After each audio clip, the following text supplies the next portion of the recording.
chiama Golden Gate e adesso loro ce lo raccontano e ci leggono dei brani, quindi dei versi tratti da questa storia. Quindi vi ringrazio e lascio la parola a Cristian e Veronica Raimo.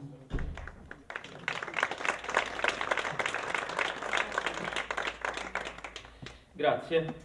Allora, noi volevamo in realtà rendere il più possibile l'idea che questa è una storia, che questo è un romanzo, e è un romanzo strano, è un romanzo che appunto è stato scritto, come vedremo, in tetrametri giambici in inglese, ma noi abbiamo deciso a un certo punto di tradurlo in endecasillabi. E c'è una storia strana questo romanzo. Questo Vikram Seth è un autore anglo-indiano, un autore importantissimo, nel senso che è diventato poi, dopo aver scritto questo libro, ne ha scritti altri 4 libri in prosa, altri 4 romanzi, e alcuni di questi romanzi, come Il ragazzo giusto, Una musica costante, sono diventati bestseller internazionali. Il ragazzo giusto è questo tomone di 1600 pagine che forse qualcuno di voi ha approcciato. In realtà appunto lui non nasce come uno scrittore, non nasce come un letterato, ma figlio di una famiglia bene indiana, decide a un certo punto di andare a studiare economia a Stanford, e lì a Stanford gli succede una cosa che spesso succede a molti di noi, e cioè trova un libro di cui si innamora. Questo libro è l'Eugenio Onegin di Pushkin, nella traduzione di Johnston, una traduzione appunto fatta rispettando la metrica dell'Eugenio Onegin. L'Eugenio Onegin è un poema russo dell'Ottocento in metrica, in stanze, quindi un poema classico. Vikram Seth si innamora di questo libro e quindi decide di mollare la sua promettentissima carriera di economista. Con i soldi messi da parte decide di prendersi 2 anni sabbatici e di scrivere questo libro che è Golden Gate. E tutti ovviamente così rimangono un po' basiti, ma questa storia in realtà ce la racconta lo stesso Seth in una sorta di parentesi in mezzo al libro, cioè mentre il libro è iniziato, adesso vi diremo anche di che cosa parla, a un certo punto lui racconta al lettore, si rivolge direttamente al lettore come ogni tanto fa in questo libro, e dice che cosa è successo in questo mentre scriveva questo, mentre appunto a un certo punto, no, mentre era a Stanford in questo periodo dei suoi 20 anni.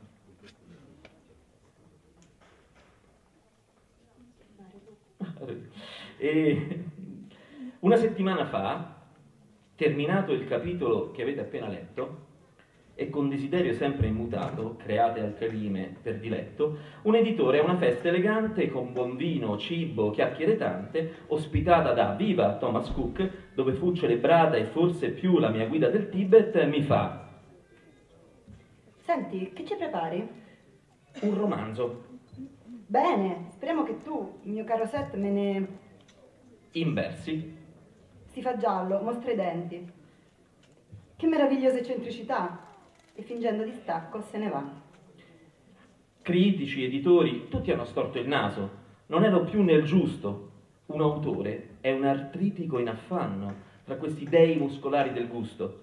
Per il bianco mangiare si è poeta? Il mondo è duro, non lo sa l'asceta? Sbavare rime può essere divertente, ma la domanda è: lo sputo vende? Cincischiando in casa in depressione, la volontà esausta, il cuore pesto. La mia lira ormai è muta, ho per questo, per aver conforto, una riunione indetto con amici o presunti tali, per spiegare i miei traguardi finali.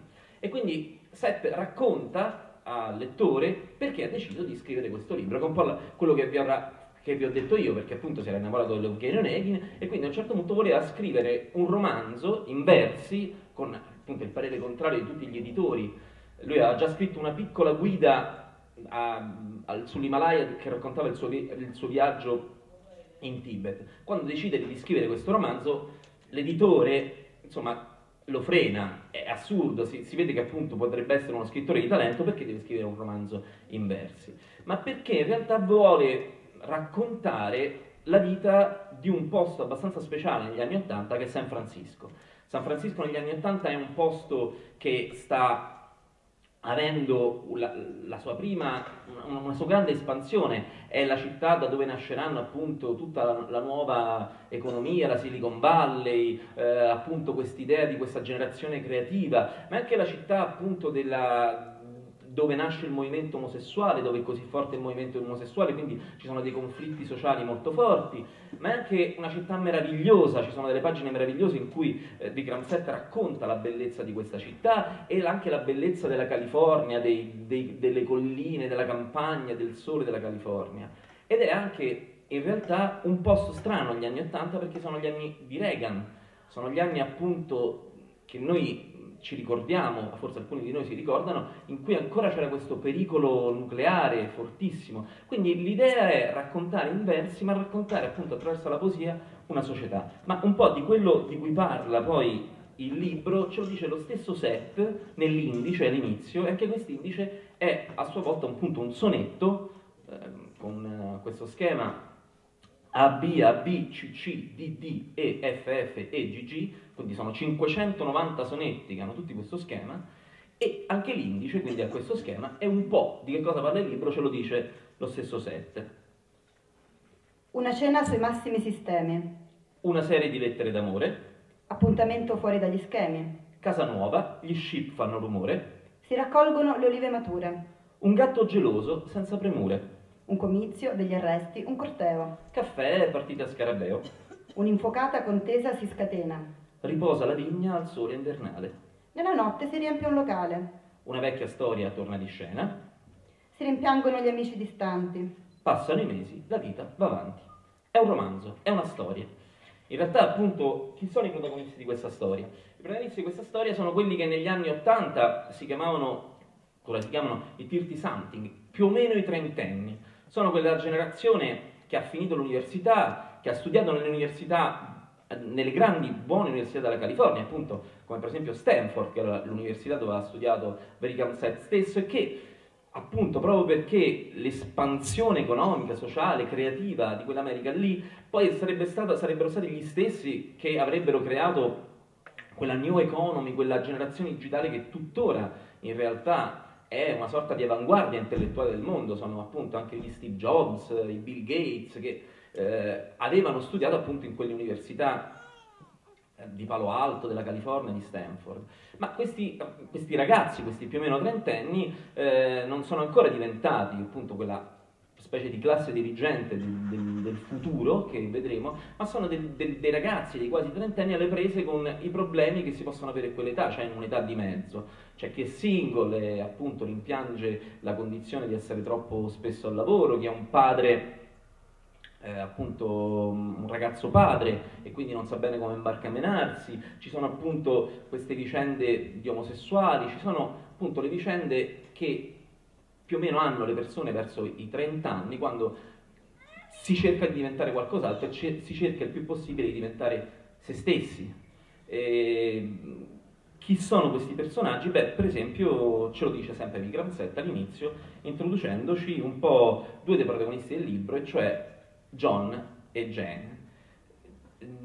Sono due, vedremo, insomma, ce lo dice Vikram Seth stesso, due ex fidanzati che si ritrovano in un modo strano una sera appunto a San Francisco e vengono introdotti nel modo più classico in cui viene introdotta la poesia, cioè con un appello alla musa.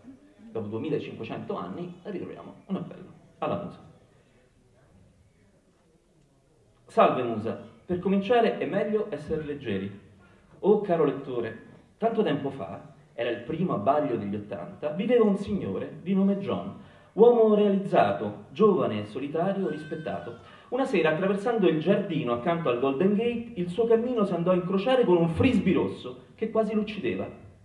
Chi farei disperare, pensò, chi renderei felice con la mia morte? Fu scosso, ma da tali quesiti deprimenti si rivolse a meno estremi argomenti. Per quietarsi sintonizzò i pensieri sull'elettronica e sui circuiti, accantonando gli umori più neri nonché i sentimentalismi gratuiti. Si concentrò sugli OR gates e gli AND gates, sui CD-ROM, sui NOR gates e NAND gates, su bit, megabyte, nanosecondi, nanoquarti, ma mentre varie rondini, uccelli stilizzati più diversi, strepitano in un cielo merlettato di pini, di colpo John viene strappato alla sua tana, i suoi pensieri spersi verso il largo dove lui, trattenuto dalla solitudine, grida aiuto. È bello John, e veste un po' formale, parla piano e sveglio di intelletto, al lavoro tiene un ritmo abnormale e a mo' di ex voto gli pende sul petto un nome su una targa plasticata. Guadagna sì, ma non è scapestrato, paga l'affitto, fa una vita sana, mai sigarette, poca marijuana. Si astiene dagli alcolici e dai preti, coltiva il giardinaggio e la lettura, da Thomas Mann a San Bonaventura, un modo come un altro per star lieti. Degli amici quasi evita il contatto, ma il suo capoccia è molto soddisfatto. Biondo, gli occhi grigi, aristocratico per il cipiglio, l'altezza, lo sguardo, selettivo anche se non dogmatico, e anche fragile dietro un baluardo di abitudini e gusti raffinati, anche se i suoi future sono schizzati alle stelle ed è abbigliato a puntino, John sente che la sua vita è in declino. È un uomo appassionato, attraente e respingente insieme, senza quasi volerlo, ha avuto un sacco di spasimanti attratte dal suo temperamento di fuoco, ma tutto ciò precedeva l'attuale fase castità e carriera. John guarda i fiori autunnali sui rami, osserva come le piogge a settembre hanno rinverdito l'intero fogliame sulle colline. È stato sempre così, anche quando era ragazzino. San Francisco e il suo inquieto destino gli ascendevano dentro una scintilla che in questo stesso giardino ora brilla di nuovo e la spinta delle falde tettoniche è come se lo slanciasse dalle vecchie dune verso le masse oceaniche. A questo punto è tardi, gli uccelli al tramonto ritornano al nido e scende la notte, sogni, respiro.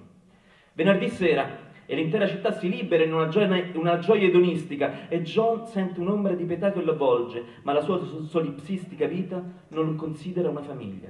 O meglio, la madre è morta ed è a miglia di distanza il padre, ormai ritornato nel natio Kent, dove assai di rado risponde alle lettere d'oltreoceano del figlio, rare a loro volta, e scrive al Times per dolersi delle cattive poste, accuse e disagi che creano nella corrispondenza Europa-USA con una penna caustica e furiosa. È un cane sciolto, senza moglie e senza figli né fratelli. John vaga solo dentro un bar, dove nota la presenza di due innamoratini con un cono che mordicchiano a turno per sorridere tra loro, mentre cupo, lui decide di prendere il suo gusto preferito, zucca e bubble gum, ma appena servito, se i suoi occhi vanno a precipitare su dei visi felici, su un gruppetto di ragazzi oppure su un quadretto di un'allegra famiglia o magari su un hippie accoppiato a un clone di Castro, John pensa, la mia vita è un disastro. Torna a casa a cercare consolazione tra vecchi dischi di Pink Floyd e Beatles, ma Girl gli causa solo frustrazione e Money lo lascia ancora più avvilito. Che di soldi non ha certo penuria, ma ciò che gli manca è una dolce Giulia che gli sussurri Money's gas, baby, the lunatics is on the grass. Si versa una birra e subito irrompe nel suo animo sconsolato un flusso di sogni e di ricordi, la sua bussola interiore ormai dispersa e incombe l'artua impellenza di un ticket to ride diretto alla luna, al suo dark side. Ai vaghi giorni del college ripensa, Phil, gli amici di Berkeley, quelle notti in cui ricercando stima e sapienza naufragava invece in sbronzo e cazzotti, fugace, Silicon Valley attira i neolaureati giù nella spira di divoranti ambizioni attraverso il richiamo pericoloso e perverso del potere e del soldo, scaccia via gli indecisi, spinge a far sacrifici, i sogni li spegne, presto gli amici valgono meno dei file. Eresia il tempo perso se sacro il lavoro, il dio chip pretende incenso ed alloro. Così era per Philip, fino al recente distacco della dimora dorata, la difesa, una scelta indecente delle opinioni di Phil, troppo affrettata, mentre John, che è ancora fedele al culto aziendale, ritiene che il sussulto pacifista di Phil spezzi qualcosa nel loro rapporto, però è ritroso. Potrà mai una questione di politica alterare di colpo un'amicizia fondata su 2 risate e una pizza e il cameratismo dell'uscita a 4? La vita si è fatta grigia da che seguivano le stesse vestigia. Chiama Phil. È la prima volta da 20 anni. Nessuno risponde. Venerdì sera. Sfoglia, distaccato da oziosi affanni, la sua rubrica. Potrebbe sinceramente telefonare alla sua ex. Ormai non c'è più il rischio di un remix del loro amore andato, n'è passata di acqua sotto i ponti e ora si è creata una tregua permanente per salvare l'affetto dai ritorni di passione. Trovavano entrambi che quell'unione gli impedisse in realtà di respirare.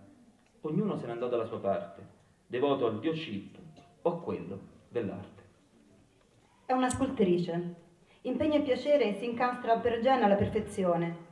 I confini tra lo svago e il dovere, mal definiti per definizione. Le ore di lavoro 2 volte il tempo che le resta.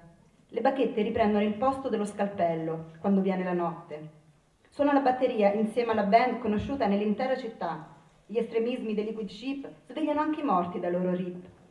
Non si può dire musica leggera, sembra piuttosto un latrato o un guaito, il grido di un maiale tramortito.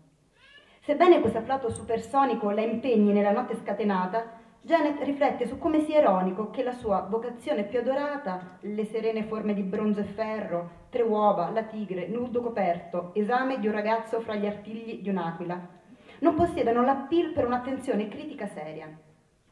La critica, con un'aria altezzosa, storce il naso, disprezza. Chissà cosa si crede. Non è di certo per Celia che Schiller diceva «I veri dei si scornano contro tali babbei». Bocche cieche che sputano la loro. Sempre che il nostro sguardo non ci inganni, c'è troppa ingenuità nel suo lavoro. Dove è stata negli ultimi 30 anni? Non conosce l'uso della materia che fanno Cald e Moore, i criteri impiegati per rendere i dolori, fanno solo esprimere valori artisticamente subderivativi. Passioni evanescenti, eclettismo. Con un neutro e meschino dogmatismo, servili ma con dei toni suasivi, questi omuncoli, schiavi della moda, come scorpioni pungono con la coda. Bersaglio di questi rozzi vanesi, lei cerca di non prendersela a cuore. Mostra una neutra indifferenza e si proietta dentro l'arte con fervore. Sanno distrarla soltanto i suoi gatti. Dell'indolenza paradigmi esatti. Vivono tutti e 3 in un gran bel nido, un arioso e luminoso loft studio. E Janet ogni giorno a colazione prepara crema di latte con pesce per Gemello e per Polsino. Lei riesce a ritrovare quella sua ispirazione solamente con Smack e Bloody Mary, che le basta per reggere giorni interi. Dolci siamesi di raro splendore, orecchie nocciola, zampette rosa, Jen gli dona nutrimento ed amore. I gatti prendono qualsiasi cosa gli venga offerta e non fanno moine. Ingrassano nelle loro cestine, ornate con le iniziali dorate, tra cuscini di seta, tavolate imbandite, con ogni dono di Dio. Jen, anche quando ce l'ha un po' con loro, e prende quella P e quella G d'oro per grassone e panzone, ha un brillio negli occhi per il calore e l'affetto che Gemello e Polsino le trasmettono. Sottoposti agli attacchi di Polsino, i circuiti nella coperta elettrica vanno incontro al loro amaro destino. Le unghie di Gemello lasciano effetti nefasti sulla vecchia scrivania, che nella carestia di spazio della casa è sul lato, adiacente al plico calligrafato da suo nonno giapponese, dipinto lo stesso giorno del suo internamento. Un poema di Wang Wei sul sentimento del tempo. Dopo 40 anni estinto e usurato, ma quando un giallo scova, è inevitabile che si commuova. Accanto alla cornetta, John rievoca Janet, la dolce bellezza, il mite sorriso, il grande charme da girovaga, gli occhi scuri, le sue spalle lambite dalla coda di cavallo. E pensa, avrei bisogno della sua presenza, di spirito, la chiama. È sorpreso dalla segreteria, quasi offeso, risponde alla richiesta di lasciare un messaggio. Jen, sono John, mi trovi al 2444639. Nient'altro. Piuttosto che registrare sul rude nastro le sue lamentele, si avvolge in una pensosa Babele. Le piccole ironie di Tomasardi, i più tristi sermoni di John Donne, Zibaldone di Giacomo Leopardi, la dama di picche, allo scoccar del luna John, sepolto in un abisso di tristezza, sente il rumore fisso del telefono che squilla. Hello, sono appena tornata. E tu, John? Tutto ok? Pensavo di chiamarti. Avevi una voce in segreteria. Mai sentita tanta malinconia da quando ti conosco. Forse è tardi? Scusa. No, tutto a posto. Se ti chiamo domani mattina per pranzo, ci vediamo? A luna da Shu Ying, un cibo divino, l'ambiente è cordiale. Un po' agitato, John l'indomani si mette carino, arriva anche prima, tutto rasato, improfumato, si siede ed osserva coppie e famiglie, nella caterva di gente, un clown carico di addobbi, ma appena scatta l'una, cronofobico diventa. Jen non è ancora arrivata, non sente la musica anacronistica prendere la forma di un hip hop mistica, ma contempla la clientela appagata, note e rumori di sedie si mischiano al chiasso delle persone che cincischiano. John si domanda, sarò un rompiballe, ma una musica più bassa vorrei. È atroce, quel calendario alle spalle, che scelleratezza, mannaggia a lei, è mezz'ora che aspetto, lo spettacolo agghiacciante del clown. Un ricettacolo su braccia e mani, di intonaca argilla. John arriva alle 10 alle 2 e strilla: scusami John, ho dovuto finire una statua, ho provato a sbrigarmi. E tu hai fatto bene a non aspettarmi? Ti sei preso una zingao? Non mi dire. Sei irritato? Il posto non è male. Mangi? È conduzione familiare. Tempestivo viene servito il pranzo. Sorpreso, affamato, John s'addolcisce. Le bacchette si stringono sul manzo con braccoli, mentre piatti di pesce e di carne interrompono il digiuno. 2 bottiglie di birra per ciascuno rendono più lieve la conversazione, anche il rumore. Adesso John è meno severo e forse un po' gramo. I tuoi gatti? Stan bene, sì, direi. E tu? Bene. Il lavoro? Ok. Il gruppo? Bene, ma non eravamo qui per ascoltare la tua di canzone? Canta. Senti, sì, mi dai la tua opinione? Ho un bel lavoro, ottimo salario, sono giovane, ambizioso, onesto, ma tutti i segni dicono il contrario. Il Dow Jones del mio cuore è funesto, sfiorito il girasole della mia verdetà, sprofondata ogni utopia, velata la lente della passione, ogni schema finito nel pallone. Qual è la radice del mio star male? Prendo le vitamine, vado a correre, eppure sento la mia vita scorrere. Via, Jen, dammi un consiglio leale. Io muoio, collasso, crepo, mi spengo. Hai bisogno di un amore, ritengo. Una persona con cui è divertente vivere insieme, vitamine, certo, e scegliti una lente più potente. Trovati un punto di vista più aperto. Cambia lo zoom con un grande angolare. Il tuo girasole non lo lasciare appassire. Tutto quello che gli serve è un po' d'acqua. Mentre parla si infervora a tal punto che con le sue bacchette afferra un involtino e poi lo sbatte e lo risbatte al centro del suo piatto. Un cameriere le manda saette con gli occhi. Perché fai lo sfiduciato? John, di, sei o non sei il DJ del tuo fato? Ragiona. Come sarai fra qualche anno? Un po' più vecchio e con sempre meno attrattive, e presto ti spunteranno le maniglie dell'amore. John, ceno sempre con te volentieri. Calvizie. Potrebbe portarci qualche sfizio? John si innervosisce. Assai incipiente. È buono questo tè, fa finta di niente. Solo e smarrito, senza ombra d'amore, con la sola compagnia di un bicchiere. E qui Janet fa una pausa per bere un bel sorso di birra. Il malumore, un po' sbronza. Perché John ti piange addosso? E perché non ti sei ancora smosso? Ma come? Brontola John, mentre il botta in risposta va avanti. Se ha inquadrato la questione. Sì, ha inquadrato la questione, ma stop col pistolotto. Se anche hai ragione, che stile aveva usato per agganciare una cica? Lo sguardo di Jen è irritato e deluso. È un dardo che lo fulmina. Farai sempre fiasco se non pulisci il tuo gergo da maschio. Dai, non intendevo essere offensivo. Ah, non voleva manco quel tipo in metro che ieri mi ha palpeggiato il di dietro, dicendomi: ehi cica, non fa schifo? Gli ho mollato una gran crocca sul mento. Questo linguaggio lo trovo tremendo. Dai, è un veniale tumore linguistico. Ma non è benigno. Ma Jen, scherzavo, dove è finito il tuo senso umoristico? Inerte da ieri sera. Che cavolo, che c'entro col suo atteggiamento da truzzo? Non è uno scherzo innocuo, mon cher struzzolino. Io sono inflessibile su questo. Ora sai quel che penso, che detesto ogni macismo. Ma io l'ho fatto apposta per contrariarti. E ci sei riuscito? Scusami Jen, facciamo che è finito qui e amici come prima? Proposta accettata, ma ti iscriverò al club Porci Pentiti e bevo una bad. Per cominciare, dice lei asciutta, occorre un luogo. Tu fammi un esempio. Il tuo ufficio, no? Ci sarà fra tutta la ciurma una carina. Per me è il tempio dell'orrore, dice John. E ragazzi? Dai Jen, a canna, sai che mi imbarazzi. Ah, non puoi dirlo, sai, se non hai provato.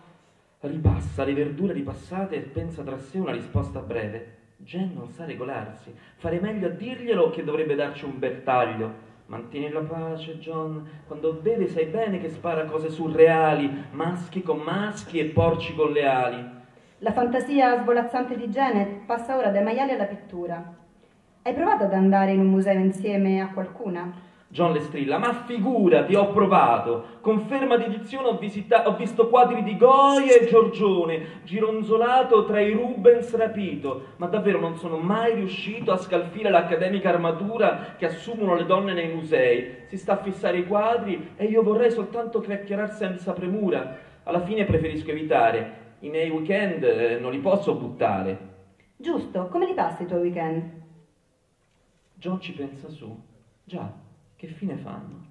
Si rompe tutto e io non faccio in tempo ad aggiustare una presa, un danno, al lavello, la falciatrice, l'auto. E spesso vado al cinema, è automatico, se c'è un film che mi interessa mi sbrigo ad andarci la sera stessa. L'altro giorno ho visto Buster Keaton, è fantastico, non sorride mai. Poi a casa a recuperare i file del Cili e dopo essermi nutrito il TG della notte. Poi a letto. John sembra incupirsi, appena l'ha detto. In fondo i miei weekend sono una pena, devo ammetterlo, dice John onesto. Povero mio Yuppie, lo rasserena. Dobbiamo mettere fine a tutto questo. Senz'altro ci sarà una soluzione a questo cul-de-sac. Sì, l'impiccagione? Gettarmi dal Golden Gate? Sei interdetta? Ho letto sul Bay Guardian. No, aspetta. Ecco la risposta al tuo malumore. Era così elementare. Accidenti! Stanno per finire tutti i tuoi tormenti. Suona terminale come un tumore maligno. Spara. Non prendertela male, dice Gian. Un annuncio sul giornale. Cosa? Un annuncio, una battuta? Neanche per sogno. Io sono allibita. A forza di zincao ti sei bevuta di cultura cinese e hai smarrito il senso della realtà. Mi prendi in giro? No, giuro. Hai la soluzione a tiro. Scrivi un'inserzione. È presto fatto. Giovane Yuppie cerca... Sì, fossi matto. Jen, le tue idee, anche se un po' estrose, campate in aria, create d'impulso, evitano di cadere nell'insulso, ma questa qui è tra le più ingiuriose. È un piano che non posso digerire. Giovane Yuppie, piuttosto morire. La famiglia che sta al tavolo accanto ascolta con interesse crescente. Il mio inizio era per dire soltanto: buttalo giù e togliti questo dente. È una cosa umiliante, è da sfigati. I pregiudizi vanno eliminati se cerchi la gioia sentimentale. E che c'entra un annuncio sul giornale? Il tuo è un atteggiamento... Che c'entra un annuncio sul giornale? Il tuo è un atteggiamento peculiare, dare giudizi senza beneficio della prova. Sì, allora è il suicidio? Oppure la terza guerra mondiale? Non tutte le esperienze vanno fatte per capire se sono più o meno adatte. Ma questo è un... dice lei scettica. Che cosa? È un mercato della carne, capre, manzi, tori, è la dialettica domanda-offerta. Puoi approfittarne se rispondi alla proposta miccante. Giovane maschio, sexy, interessante, cerca brunetta sana e prosporosa, che ami suonare il flauto in ogni posa. Vieni a duettare con me, pollastrella, box 69. Vorrei sperare di non aver mai niente a che fare con certi tipi. Mi vedi? Oh, bella. Eccomi qua, 26enne, macio, ti farà schiava con il primo bacio. Jen prende il biscotto della fortuna e poi lo legge, fissando il suo sguardo su John. Non riporre fiducia alcuna sulla tua gioventù, ormai è al traguardo. Quello su cui non abbiamo riflettuto inizia ad avere un senso compiuto a 30 anni, quando si può indagare quello che l'innocenza lascia andare. I primi solchi ti segnano il viso, la solitudine permea le anime, e tu sei lì che desideri meti infime, gli istinti legati ad un quadro preciso, falso orgoglio, un contegno incolore. Hai messo sotto naftalina il tuo cuore.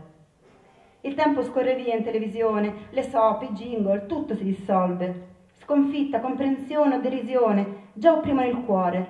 Lo sguardo evolve, aliena a noi stessi. È l'assoluto. L'assoluto si offusca, riconosciamo il rifiuto, come il frutto costante che otteniamo da prove e speranze, ed esultiamo se attraverso ricerche, sforzi, rischi ci imbattiamo in qualcuno da amare, uno che ha voglia di contraccambiare. Ma quando l'età avanza, gli attendisti, che sfuggono alle proprie aspirazioni, si dolgono per le perdute occasioni. Mi rattrista vederti così solo. È tutto qui, John. E John non contesta le parole di Jen. Pensa, se solo fosse più facile il mondo. E resta muto a contemplare le bollicine frizzare nella birra. È la fine dei suoi tormenti. Sono fortunato, Jen, amica mia, ad averti trovato. Ma se mai si dovessi assecondare, chissà con che persona all'improvvisa mi potrei trovare. Tenta un sorriso che non gli esce. Jen, non lo posso fare, scusami, non mi piace l'avventura, è proprio contrario alla mia natura.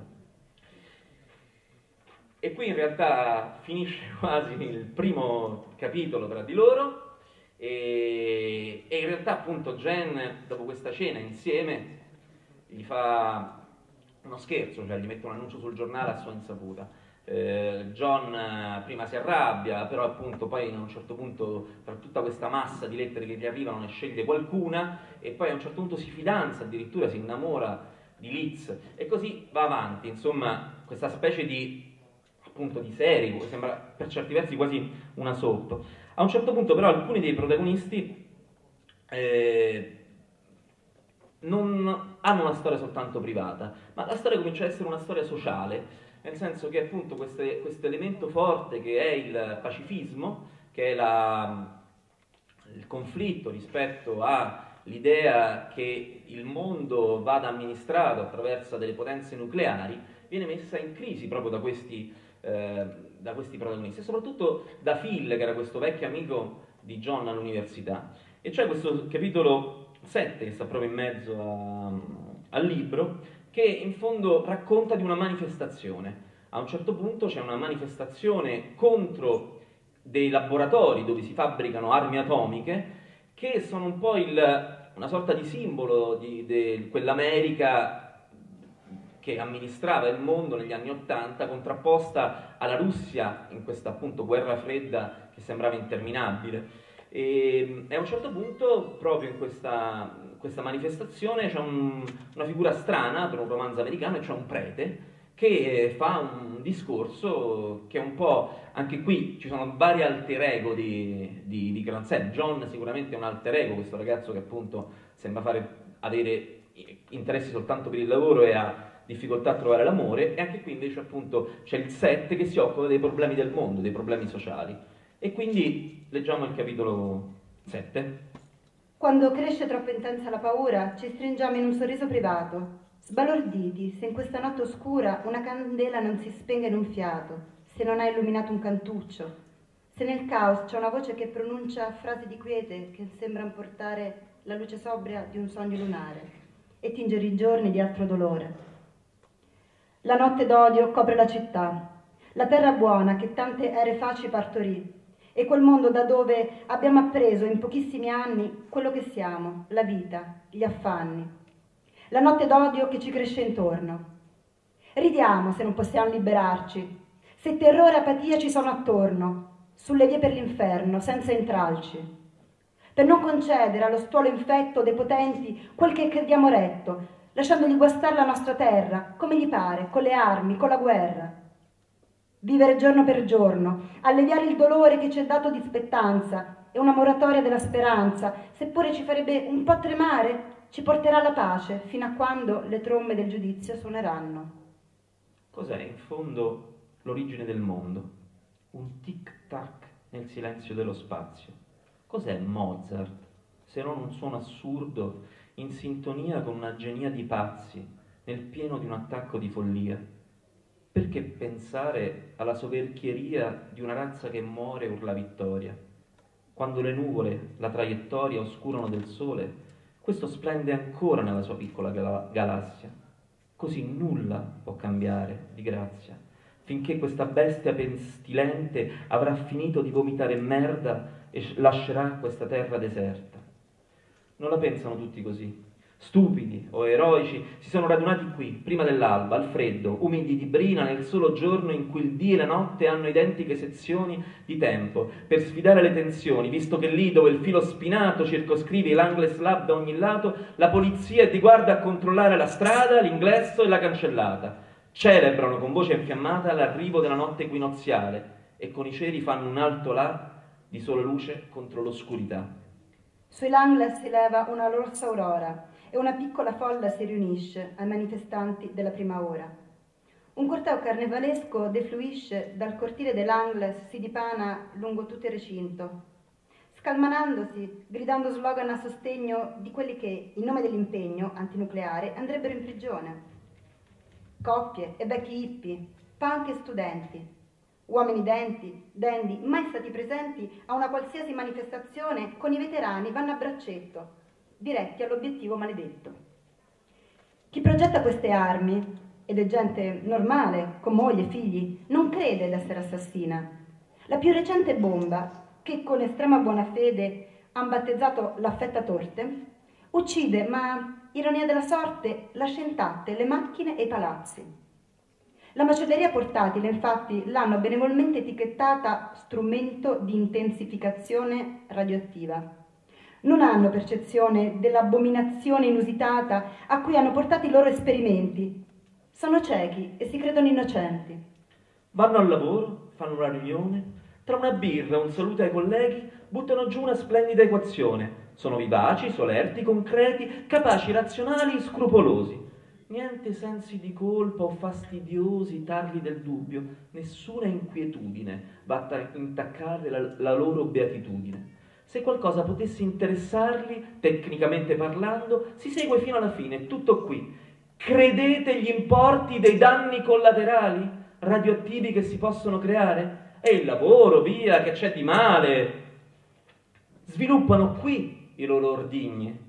Poi cecchini ai loro comandi li usano sugli umani per ferirli o ucciderli, pur se nei loro blandi eufemismi non parlano di morte, ma d'un episodio a intervento forte.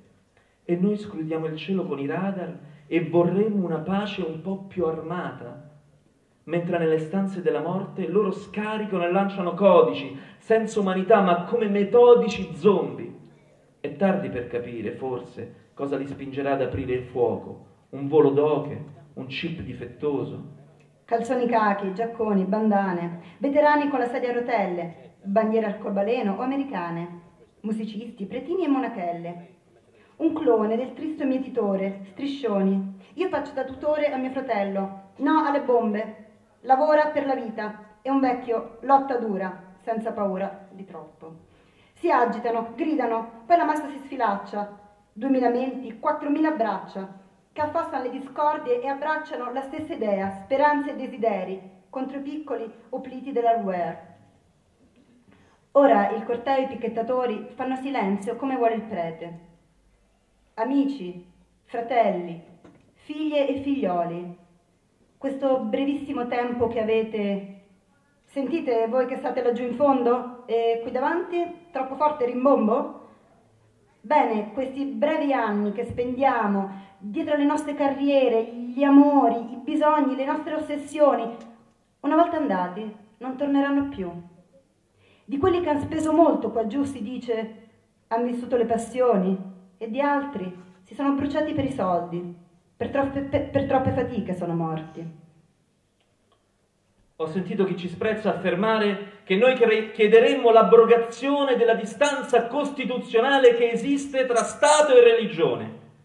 Per loro dovremmo essere devoti mentre lo Stato persegue i suoi scopi. Per loro la scrittura è tutta intesa in date a Cesare quel che è di Cesare.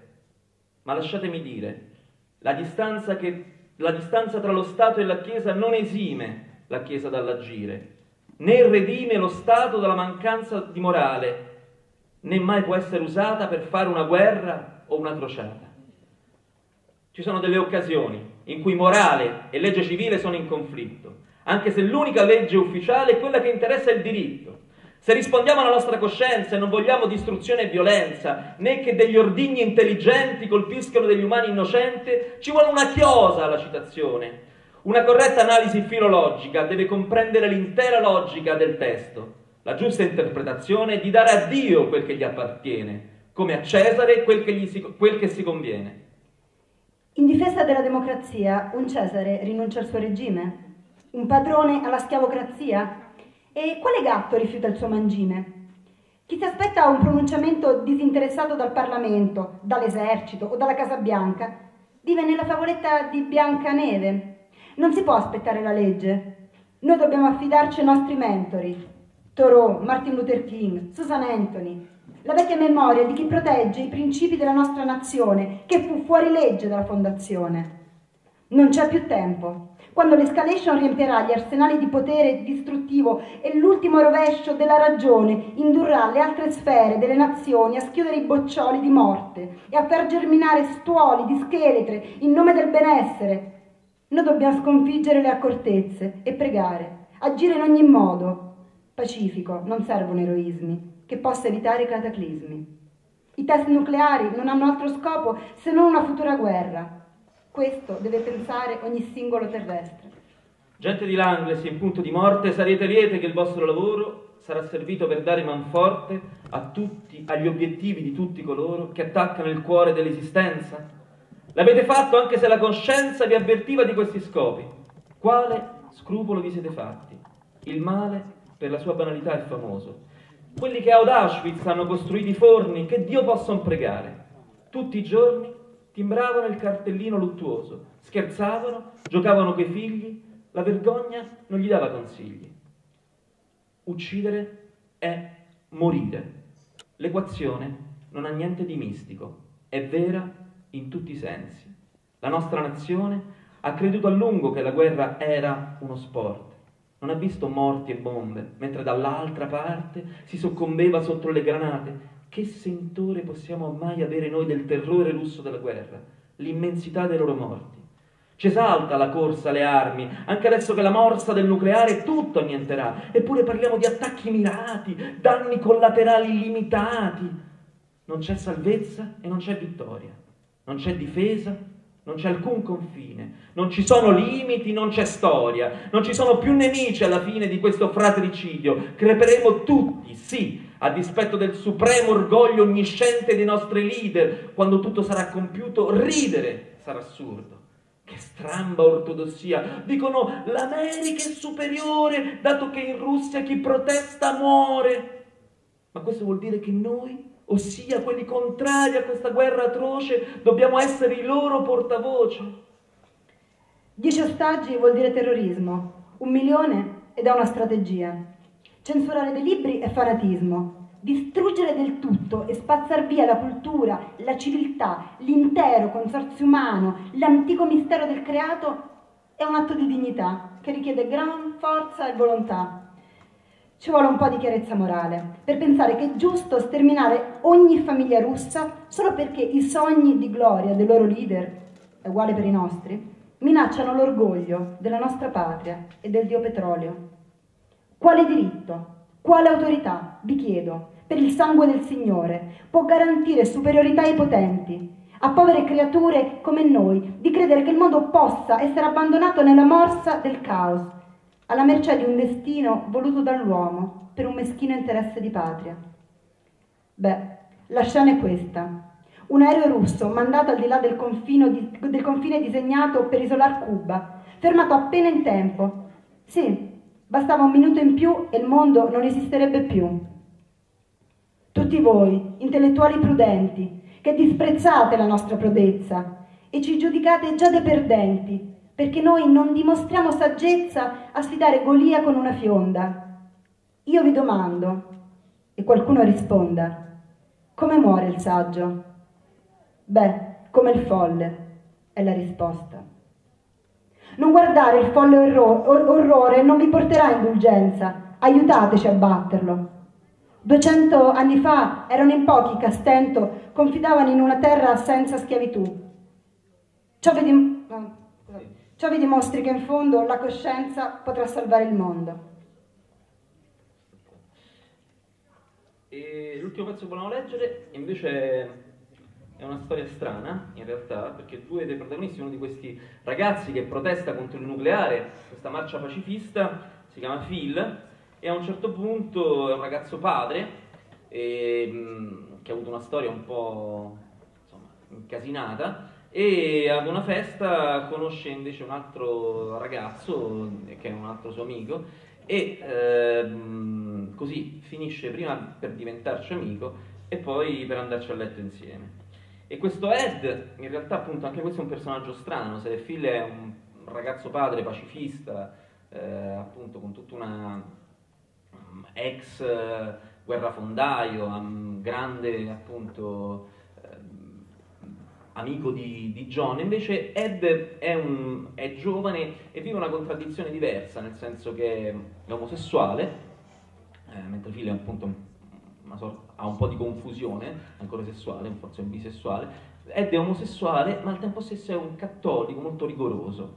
E quindi quando si incontrano questi due personaggi un po' problematici, Phil bisessuale ma appunto più maturo e anche appunto più disposto a viversi questa storia, questo Ed che invece appunto vive la sua omosessualità in conflitto con il suo cristianesimo, il suo cattolicesimo molto profondo, molto rigoroso, e esce fuori in realtà, insomma, escono fuori delle discussioni molto accese, delle discussioni che appunto si alternano a questa storia che va avanti per tutto il libro.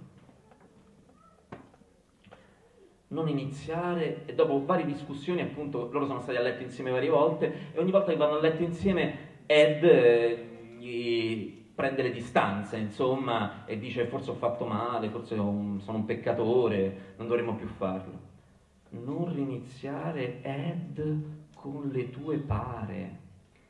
Ti amo, Phil, però la mia passione oltrepassa il sesso. Amarsi significa trascendere la sola attrazione fisica. Tra le anime può esserci fusione, non solo nell'intreccio di due corpi.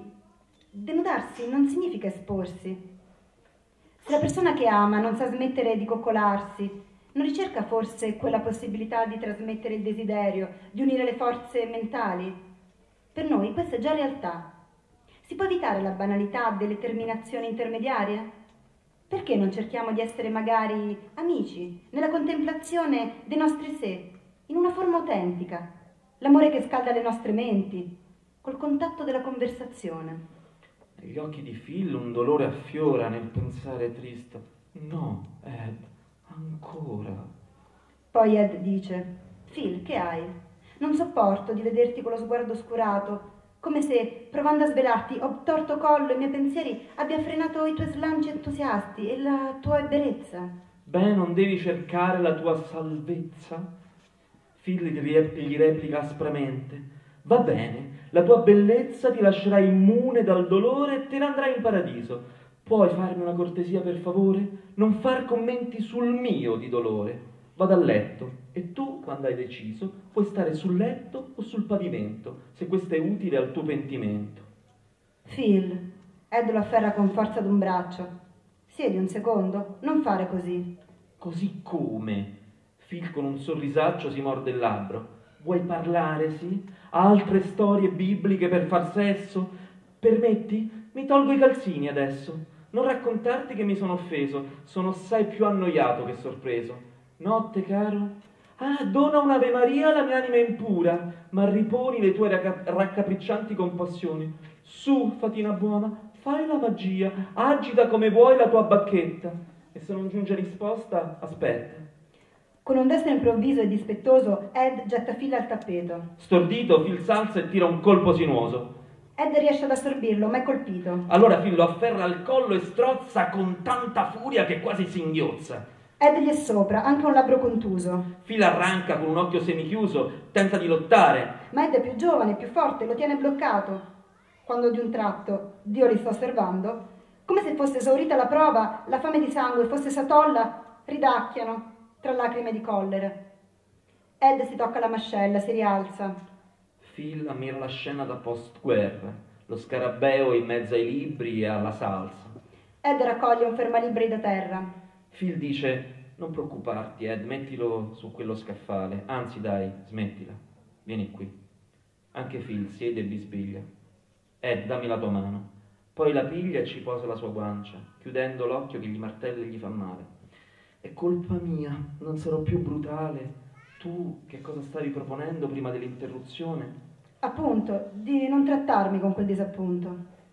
Phil gli dice: se mi sono rabbuiato, se forse ti sono sembrato caustico, scusami, ma questo tono gelato che toglie la vita al suono fantastico della tua voce mi ha fatto impazzire. Volgare sesso.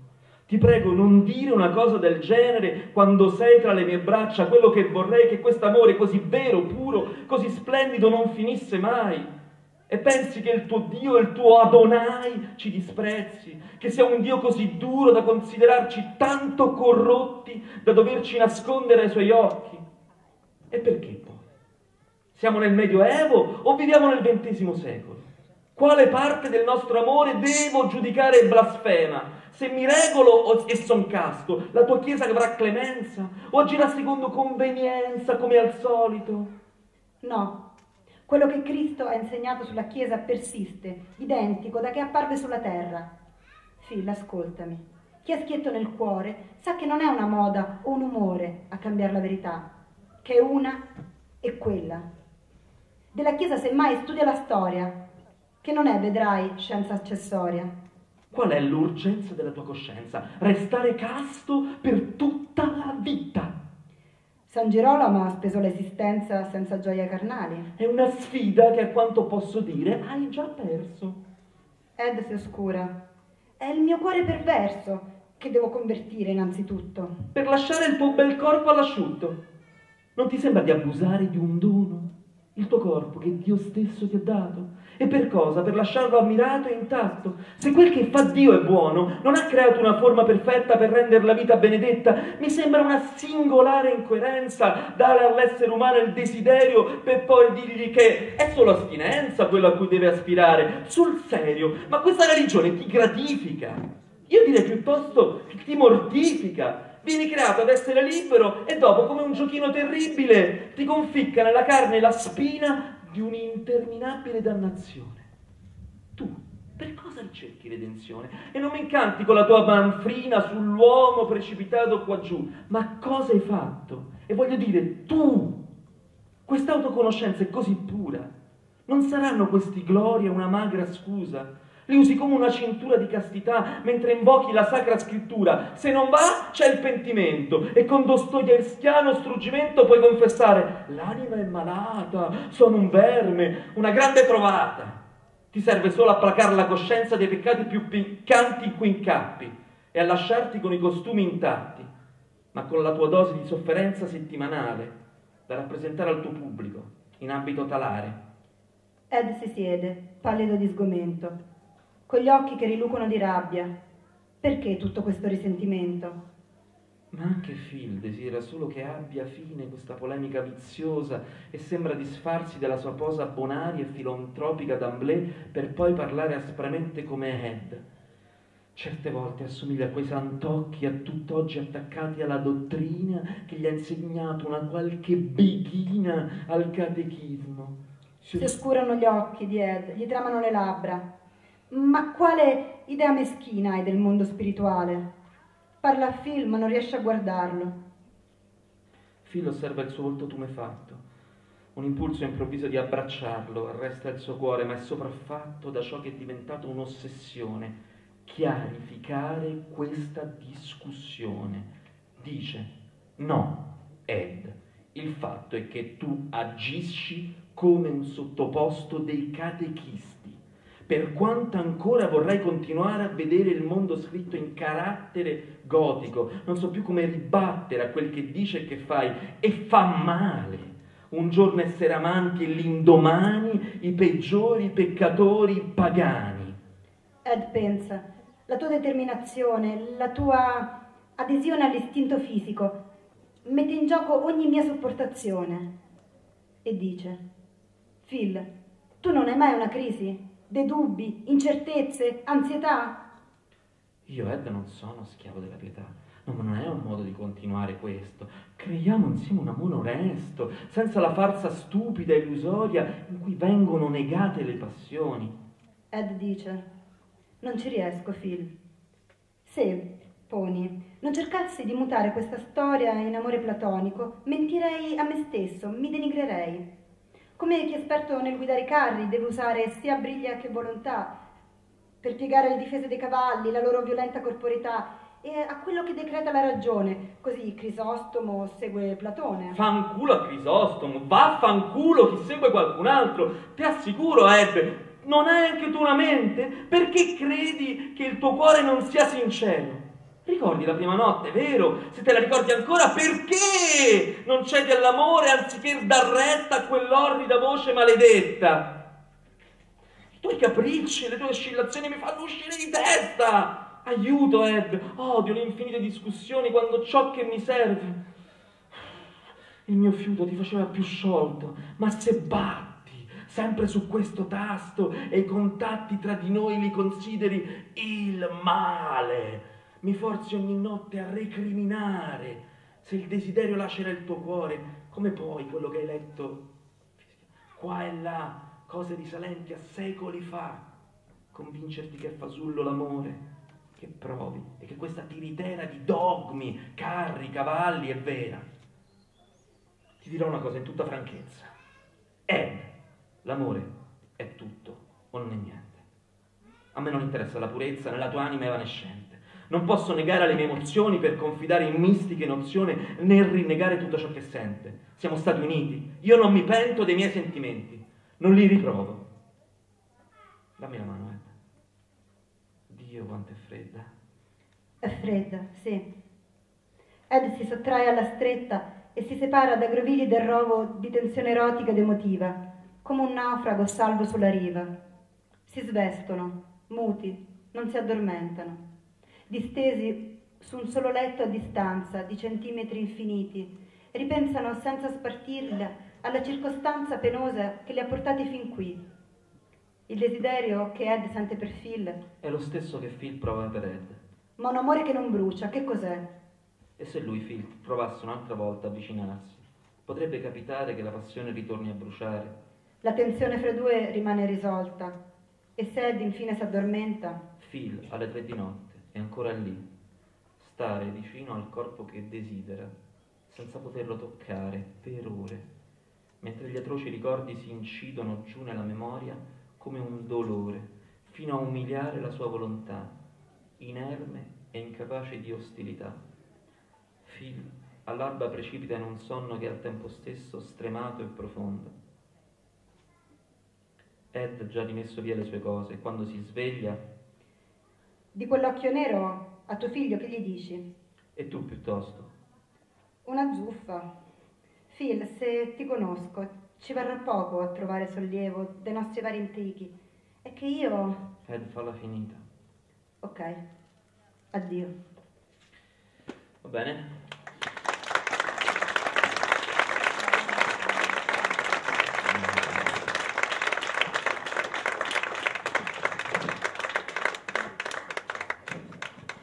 Questo è questo è il ragazzo, è il Golden Gate. Grazie mille di averci ospitato e di averci ascoltato.